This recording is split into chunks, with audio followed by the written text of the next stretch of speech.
Now, Eamon Dunphy, we talked about the significance of Keane in this particular game, and indeed we talked also, or you made the point that that a lot of the press comment could rub off on the crowd, and indeed we saw signs of that immediately, didn't we? We did. The seeds planted by media speculation about Roy Keane's patriotism is evident in here. You hear the boos. Oh, that's you see that? really. That's in the first seconds of the match, and that's what that seed was planted. Listen. See, that's wrong. That's pressure on a player, and that's created by bad journalism. Yeah, I think that started during the week. I think Roy Keane didn't talk to the press. Yeah. And I think the press That's guys... terrible though, John, isn't it? That's very unfair. I think it's very unfair. Roy Keane doesn't deserve that. He's booed the first time he gets the ball today. And I must say, though, as the game went on and he got on the ball more, those boos did die down. All it shows, all it illustrates is how the public can be infected with misinformation.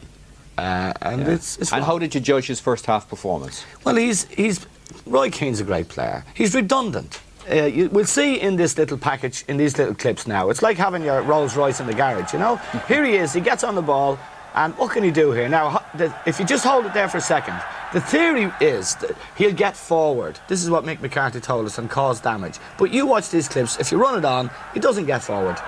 He just passes the ball forward. Anyone could do that. And he plays someone into trouble there, actually, because he's not used to being in that position. He gets the ball again here, but that's your Rolls Royce.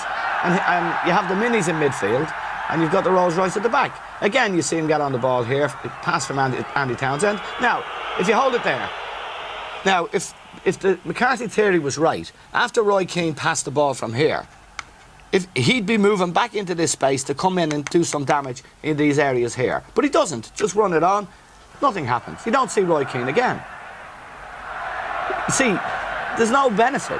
And now Jason McAteer could be wide there. You see Roy Keane, he gets on the ball again here. Now watch him. My granny could pass that.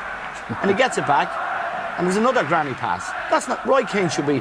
If the Iceland manager could put Roy Keane anywhere in the pitch, that's where he'd put him. Doing no damage.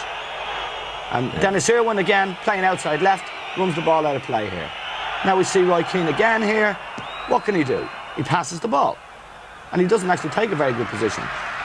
So, that suits Iceland down to the ground. That's where they want Roy Keane. But will McCarthy be saying, look, I want you to come through from defence? The point is that he should never be asked to do something. I mean, we're only playing Iceland. If that was Romania, we'd be 2-0 down.